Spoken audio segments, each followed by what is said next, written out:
Varicose veins కి సరైన చికిత్స కోసం సంప్రదించండి ఎవిస్ హాస్పిటల్. నమస్తే రమగారు. నమస్తే జయ. రమగారు, మనము అరేబియన్ నట్స్ కొన్ని స్టోరీస్ చెప్పుకున్నాం కదా, వాటిలోంచి ఏదైనా ఒకటి చెప్పుకుందామా? దురదృష్టం తెచ్చిన అదృష్టం. ఓ బాగుందండి. కాస్త అటు ఇటుగా అలాంటి కథలు తెలుగులోకి వచ్చిన కథలు కూడా కొన్ని కనపడుతుంటాయి. చందమామ కథల్లో కనిపిస్తాయి. అదే తెలుగు మామూలు మన భాషలో మన పేర్లు మన సర్కమ్స్టెన్సెస్ తోటి ఏమనాలి, మన పరిస్థితులతోటి చేసేస్తారు. బాగున్నాయి కథలు, మంచి మంచివి.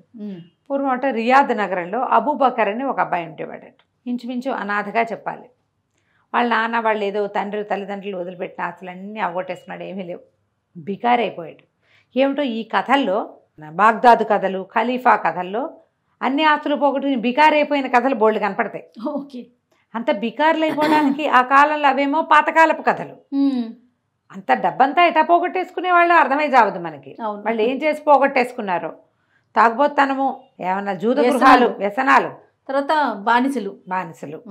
సరే, ఇక డబ్బులు లేవు, ఎక్కడో ఏది దొరికితే తిని ఏదో ఒక పని చేసి అటు చేస్తుండేవాడు. ఒకసారి ఒక మసీద్ దగ్గర పడిపోయాడట, స్పృహ తప్పి. పడిపోతే అయ్యో వీడు అంత ఒళ్ళేరకుండా పడున్నాడని ఆ వెళ్ళేవాళ్ళు దానాలు చేస్తారు కదా, వెళ్ళేవాళ్ళు దినార్లు విసిరారట.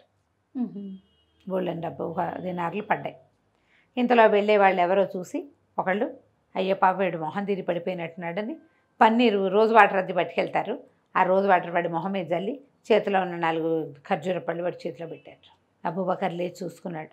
ఒళ్ళేరకుండా నిద్రపోతున్నాను, రోడ్డు మీద పడుకున్నానని చూస్తే తన మీద అంతా రూపాయి బిళ్ళలు, దినార్లు గబగబా ఏరుకున్నాడు. ఎవరో మహానుభావులు వేశారని ఆ ఖర్జూర పళ్ళు తిని కాస్త ఓపిక వచ్చాక ఏం చేశాడు, దీనార్లు పుచ్చుకుని 2 ఖర్జూరాలు తింటే అంత పడిపోయిన స్పృహ తప్పి ఇదిగా ఉన్నవాడికి కొంచెం ఎనర్జీ వస్తుంది. వెళ్ళి ఆ దీనార్లు పెట్టి పళ్ళేవో కొనుక్కున్నాడు.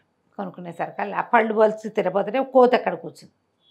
వాడికేసే చూస్తుంటే ఏమనుకున్నాడు అబూబకర్, అయ్యో పాపం దీనికి నాకు మళ్ళీ ఎవరో ఉండుంటారు, తిండి కోసం చూస్తుంది అని చెప్పేసి పండు దాని చేతిలో పెట్టాడు.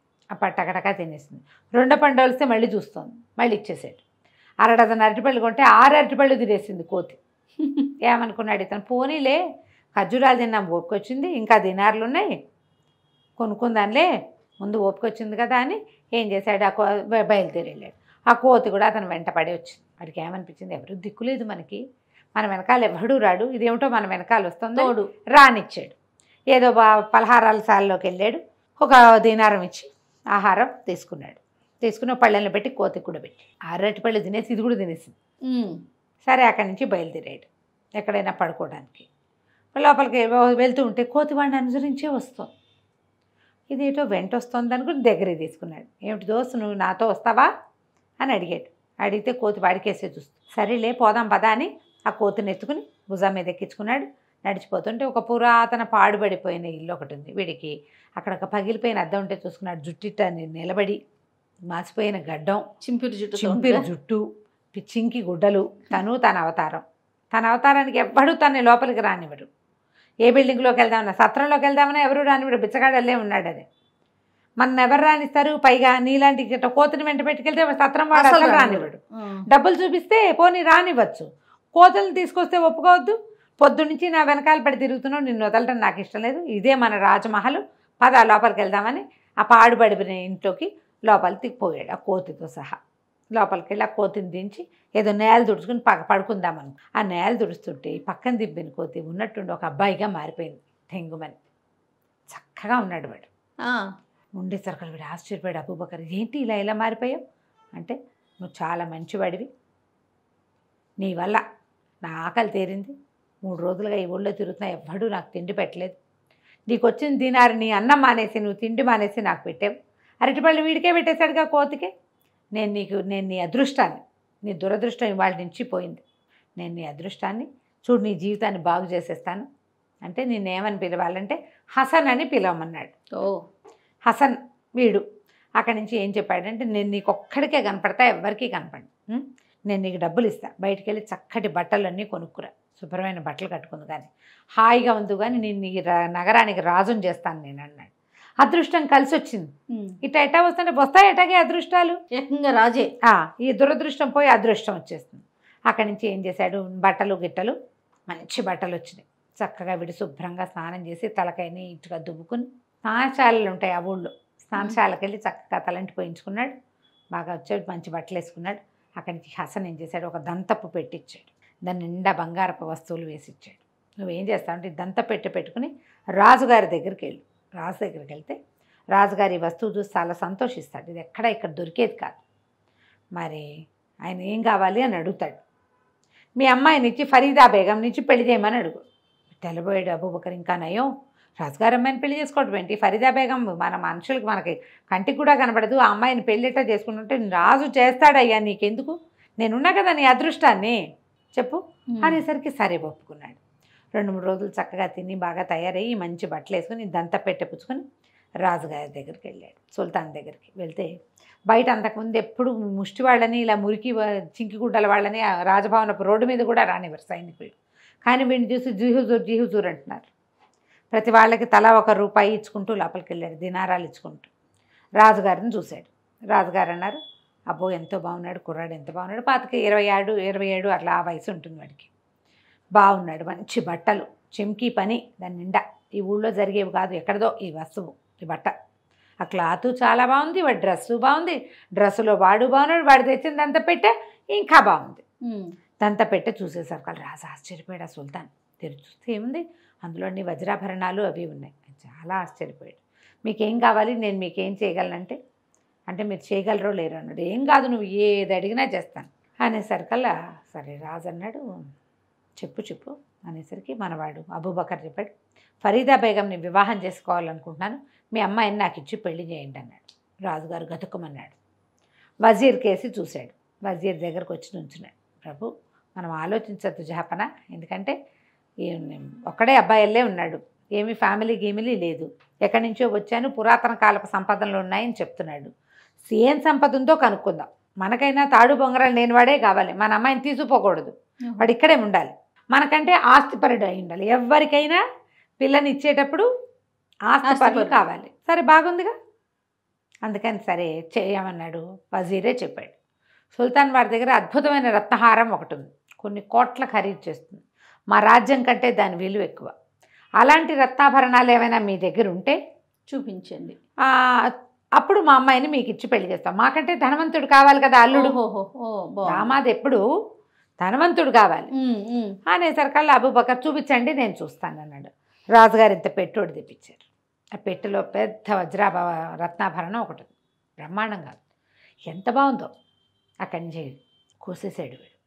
మా తాతగారి పెట్టెలో పురాతన సామాన్లు చాలా ఉండాలి, ఖజానాలో, మా పురాతన ఖజానాలో వెతుకుతాను, ఇలాంటివి 3-4 చూసినట్టు గుర్తుంది నాకు, తీసుకొచ్చి చూపిస్తాను మీకు, చూపించాక పెళ్లి పెట్టుకుందామన్నాడు అని హుందాగా ఆ వజ్రాభరణాన్ని చూసేసి ఇతను ఏం చేశాడంటే మంచి ఇల్లు ఒకటి బాడికి తీసుకోమన్నాడు. మొదటి హసన్, ఈ కోతి మంచిగా మారాడు కదా, బోల్డ్ డబ్బిచ్చి వీడితో ఒక పెద్ద భవనం తీయించాడనమాట.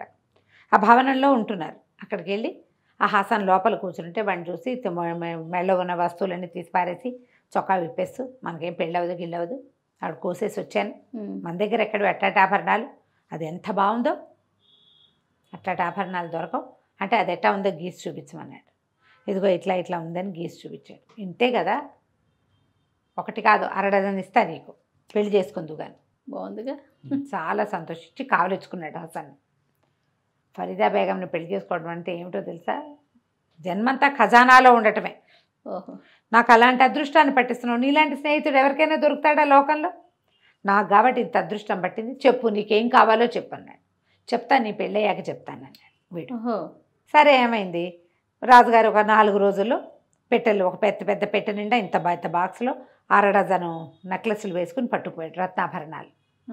మా తాతగారి నాయనమ్మ వాళ్ళ పెట్టెలు ఉన్నాయండి నా దగ్గర, అందులో ఇవి ఉన్నాయని ఆ బాక్స్ ఇచ్చాడు. చూస్తే ఏముంది, కళ్ళు మిరుమిట్లు కొలిపేసినాయి. తమ దగ్గర ఒక్క హారం ఉంది, అది కోట్ల విలువ చేస్తాను గొప్ప చెప్పుకుంటున్నారు వీళ్ళు. 6 తెచ్చాడు వీడు, మనవాడు 6 పట్టుకొచ్చాడు. దాంతోపాటు ఇంకా ఎన్ని నగలు ఉన్నాయో, ఎవరి దగ్గరైనా ఆ బంగారం ఉందంటే ఒకే రకం 6 ఉన్నాయంటే ఇంకా ఎన్ని రకాలు ఉంటాయి, చిన్నపన్న వస్తువులు ఎన్ని కుప్పలు తెప్పలుగా ఉండుంటాయి. రాజు ఆశ్చర్యపోయాడు. గబగబా పైనుంచి దిగేసి వచ్చేసి తక్తు మీద నుంచి దిగొచ్చి కావలించుకున్నాడు అబూబకర్ని. ఇవాళ నుంచి నువ్వే మా అల్లుడివి, రేపే పెళ్ళి, ధూమ్ధామ్గా పెళ్లి చేసేద్దాం అని చెప్పేసి అలంకరించండి నగరాన్ని అన్నాడు. నగరం అంతా అలంకరించారు, అబూబకర్ ఉన్న బిల్డింగ్ని అలంకరించారు. అన్నీ అలంకారం చేశారు.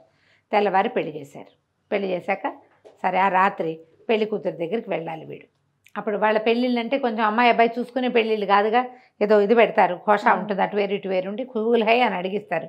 కుబుల్ హైలు అయిపోయాక రాత్రికి సాయంకాలం ఏడు పార్టీలు గిట్టులు అయ్యాక పిల్లాడు కలుసుకుంటారు. సరే వీడేం చేశాడు, గబగబా తన భవనానికి వెళ్ళాడు. వివాహం అయిపోయింది, నీకేదో కావాలన్నావు, ఏం కావాలో చెప్పంటే ఫరీదా బేగం దగ్గరికి వెళ్తావు కదా, ఆమె మెళ్ళలో ఒక రాగి తాయెత్తు ఉంటుంది, ఆ తాయెత్తు తెచ్చి నాకు ఇవ్వన్నాడు. బాగుంది, సింపుల్. ఏమిటి ఇంత జీవితానికి నేను ఇవ్వాల్సింది ఒక్క రాగి తాయెత్తా, అదే ఎంత చిన్న విషయం. సరేననుకున్నాడు. అక్కడి నుంచి మధ్యాహ్నం అంతా గానా బజానాలు సాగినాయి. అందరూ తాగారు, తిన్నారు, ఊరంతా పండగ చేసుకుంటున్నారు. చీకటి పడేసరికల్లా ఈ అబ్బాయిని అంతఃపురంలోకి ప్రవేశపెట్టారు, అబూబకర్ని. వెళ్ళేసరికల్లా ఫరీదా బేగం చక్కగా అలంకరించుకుని కూర్చున్నది, మేలు ముసుగేసుకుని. అప్పుడు చెప్పింది, నువ్వు మొదటిసారి వస్తువు తెచ్చినప్పుడే నేను నిన్ను చూశాను, నువ్వు నాకు ఎంతో నచ్చావు, నేను నీ ప్రేమలో పడిపోయాను, నేను నీ దాన్ని అంది. అయితే సరే నీ మెళ్ళో తాయెత్తు తీసి నాకు ఇచ్చేయన్నాడు. నేనే నీ దాన్ని అయినప్పుడు తాయెత్తుకేముంది, తీసి ఇచ్చేస్తాను, ఇదిగో తీసుకో అని తీసి చేతిలో పెట్టేసరికల్లా ఆ తాయెత్తు పుచ్చుకుని ఉండి ఇప్పుడే వస్తానని పరిగెత్తుకుంటూ వెళ్ళిపోయాడు అబూబకర్ బయటికి. వెళ్ళటం గుర్రం ఎక్కి దౌడు తీసుకుంటూ తను బాగా పెట్టుకున్నాడుగా భవనం, ఆ భవనానికి పరిగెత్తుకుంటూ వెళ్ళేసరికల్లా అక్కడ కూర్చున్న హసన్కి ఆ తాయెత్తు ఇచ్చాడు. ఫరీదా నా కోసం వేచి ఉంది, వెళ్ళొస్తానన్నాడు. ఇంకెక్కడికి వెళ్ళేదని నెత్తి మీద ఒక్క పెట్టు పెట్టాడు ఆ హసన్. పెట్టడం ఏమిటో అంతే కథ. తెల్లారాక మెలకు వచ్చింది అబూబకర్కి. తీరా చూస్తే తను కొత్తగా తను ఏర్పాటు చేసుకున్న బిల్డింగ్లో లేడు. పెద్ద రాజభవనం తీసుకున్నాడు కదా, ఇది వరకు ఓ పాడుపడిపోయిన ఇంట్లోకి వెళ్ళాడు కదా, అద్దం విరిగిపోయిన అద్దం ఉంది, అక్కడ పడి ఉన్నాడు. లేచి చూసుకున్నాడు. తన మీద ఒంటి మీద ఎలాంటి అలంకారాలు లేరు. కొత్త పెళ్లి కొడుకు, రాజుగారి కొత్తల్లుడు, ఇంకా మనుగుడుపులు కాని పెళ్లి కొడుకు పాపం. బోళ్ళ నగలు కూడా వేశారు చేతులు, కానీ ఆభరణాలన్నీ అలంకారాలనే. అద్దం దగ్గరికి వెళ్ళి చూసుకుంటే ఇంకేముంది, చింపిరి చుట్టూ చీకిరి బాకిరిగా ఉన్న గడ్డము. మొదటి రోజున అద్దం చూసుకున్నప్పుడు తను ఏమిటో ఇవాళ అదే కాంతపోయాడు. అదేంటి నేను ఇలా అయిపోయాను, హసన్ నన్ను మోసం చేశాడు, వాడు నా అదృష్టం అన్నాడు, ఇదేంటి దురదృష్టంగా అయిపోయింది. ఇప్పుడు ఇంతకీ ఈ అదృష్టపు కథలో నాకు పెళ్లి కూడా అయ్యింది, అమ్మాయి నా భార్య, అదే కదా, అల్లా సాక్షిగా పెళ్లి చేసుకున్నాను.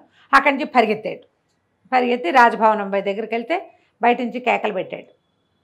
ఆ సైనికులంతా కొట్టిపారేశారు బండి. ఎవడరా నువ్వు, లోపలికి వస్తాను, నేనే మీ రాజుగారు అల్లుడిని అబూబకర్ని, ఫరీదా బేగం భర్తనంటే తిట్టారు అందరూ, కొట్టారు కూడాను. నువ్వు ఆ ఫరీదా బేగం మొగుడు ఏంటి, ఇప్పుడే ఆయన వచ్చాడు, అందరికీ గుప్పెడు బంగారం పంచిపెట్టాడు, ఆయన వచ్చి వెళ్ళాడు, ఆ భార్యతో గడుపుతుంటే నువ్వు మధ్యలో నీగోలేమిటన్నారు. నిర్ఘాంతపోయాడు. అయ్యో బాబోయ్, నా రూపంలో ఎవరు వెళ్ళారు, తనకు తెలిసిపోయింది. ఇంకా హసనే తన రూపాన్ని తీసుకున్నాడు. బహుశా ఆ రాగి రేకు ఉండటం వల్ల ఇన్నాళ్ళు ఈ హసను అక్కడికి వెళ్ళలేకపోయాడు. ఎప్పుడైతే తాయెత్తు తీసేయబడిందో వీడు వెళ్ళిపోగలడు ఎక్కడికైనా. ఇంకేం చేస్తాడు, పెద్దగా కేకలు పెట్టాడు. ఊరంతా పిచ్చివాడిగా తిరుగుతూ ఉండిపోయాడు. రాజుగారి దగ్గరికి పరిగెత్తాడు. రాజుగారు లోపలికి రానివ్వల, ఎవరు నమ్మరు కదా, ఎవరు నమ్మరు. ఆ అబూబకర్ ఏం చేశాడు, అబూబకర్ ఆ రూపంలో ఉన్న హసను వాడికి ఏంటంటే చీకటి రాత్రి కావాలి, అమావాస్య వస్తే కానీ ఆ అమ్మాయి తన వశం కాదు, వాడి దగ్గర ఉన్న మంత్రశక్తులకి ఉండిపోయింది. అంతే. ఇక ఈ అబూబకర్ ఊరంతా తిరుగుతూ ఏడ్చుకుంటూ పిచ్చికేకలు పెట్టుకుంటూ తిరుగుతుంటే ఒక దీని దగ్గర భోజనశాల దగ్గర సొమ్మసిల్లిపోయి పడిపోయి ఉండేసరికల్లా ఎవరో ఒక జ్యోతిష్కుడు అక్కడ కూర్చొని, మొహం బ్రహ్మాండంగా ఉంది, వీడేంటి ఇట్టా ఉన్నాడని, వాడి మొహం మీద నీళ్ళు చల్లండిరా, వాడి సంగతి ఏదో కనుక్కుందామన్నాడు. అనేసరికల్లా సరే లేవదీస్తే ఏదో ఆయన 2 రొట్టెలు కొని చేతిలో పెట్టి, ఏంట్రా కుర్రాడా నీ బాధ, శుభ్రంగా ఉన్నావు, కష్టపడి ఏ వ్యాపారమైనా చేసుకోవచ్చు, ఇట ఎందుకున్నావు ఏంటంటే, నేనేం చెప్పానండి, నాకు ఒక కోతి కనపడింది, దాని పేరు హసను అని కథ అంతా చెప్పాడు. చెప్పగానే ఆయన అన్నాడు, అరే నీకు మేలు చేయాలనిపిస్తుంది, నిజానికి వాడొక మాంత్రికుడు, నువ్వు ఒక పని చెయ్యి, ఎలాగైనా సరే నేను ఒక తాయెత్తు ఇస్తా, ఆ తాయెత్తు వాడి మెళ్ళలో పడాలి, ఓకే, పడితే వాడు కోత అయిపోతాడు, ఆ కోతిని కాల్చి బూడిద చేసేయాలి, చంపేసేయాలి దాన్ని, అప్పుడే నువ్వు తప్పించుకోగలుగుతావంటే, నేను ఎట్లా వెళ్తానండి, కోటలోకి నన్ను రానివ్వరు అంటే, ఆ మార్గాలన్నీ నువ్వు చూసుకో, నీ తెలివి వాడుకో, నేను మాత్రం తాయెత్తిస్తానని తాయెత్తు చేతిలో పెట్టాడు. తాయెత్తు జేబులో పెట్టుకున్నాడు. అటు తిరిగి ఇటు తిరిగి రూపాయి పుట్టే మార్గం లేదు. మళ్ళీ ఓ మసీదు దగ్గర సొమ్మసిల్లి పడిపోయాడు. మసీదులోకి వెళ్ళేవాళ్ళు పావలా అర్ధ మళ్ళీ దినార్లు పడేశారు. తెల్లారు లేచి చూసుకున్నాడు, తన మీద డబ్బులు ఉన్నాయి. సరే ఏం చేశాడు, ఇట్లా ఉంది కదా మన పని, ఇప్పుడు తిండి కాదు మనకు కావాల్సింది అని చెప్పి ఏం చేశాడు, శుభ్రంగా వెళ్ళి స్నానం చేసేసి ఆ డబ్బులతోటి మంచి బట్టల జత ఒకటి కొనుక్కున్నాడు. బట్టలు వేసుకున్నాడు. బట్టలు వేసుకుని ఏం చేశాడంటే ఆ ఊళ్ళల్లో మనకి రంగురాళ్ళు కొన్ని కనపడతాయి, తలతల్లాడే వజ్రాలు. వజ్రం కాదు, పాడు కాదు, గాజురాయి. ఊరికలా మెరుస్తూ ఉంటుంది. ఊరికే మెరుస్తూ ఉంటుంది. అక్కడి నుంచి ఏం చేశాడు, ఒక గులాబీల దండా కొన్నాడు. వాడి మీద పడిన దీనార్లు దీంతో ఫినిష్ అయిపోయినాయి. సరే అక్కడి నుంచి ఏం చేశాడు, ఒక స్వీట్ షాప్ వాళ్ళ దగ్గరికి పోయాడు. వాళ్ళకి సాయంత్రం వచ్చి పనిచేస్తాను అని చెప్పేసరికి వాళ్ళ స్వీట్ షాప్ వాళ్ళను సరే మాకు సాయంకాలం. వీడికి ఏంటంటే వీళ్ళు స్వీట్ చక్కెర పాకం చేసే ఫ్యామిలీ వీళ్ళది. అదొక ప్రత్యేక పాళం, చక్కెర బిళ్ళలు చేస్తారు. ఆ పని తెలిసిన వాడు రేర్గా ఉంటాడనమాట. వీడికి సొంత వృత్తి చేయటం ఇష్టం లేదు ఇప్పటిదాకా. ఇప్పుడు వృత్తి చేయడానికి డిసైడ్ అయ్యేసరికల్లా 10 వరహాలు జీతం, 10 దినార్లు జీతం. అయితే ఏమన్నాడు, ఒక 5 దినార్లు ఇప్పుడు ఇచ్చేయండి, పని మొత్తం ఈ నెలంతా పనిచేశాక తమ 5 దినార్లు ఇద్దరు. కానీ డబ్బు అవసరంలో ఉన్నానంటే వీళ్ళ ఫ్యామిలీ తెలుసు వాడికి. ఆ స్వీట్ షాప్ వాడు ఏం చేశాడు, 5 దినార్లు వీడి చేతిలో పెట్టాడు.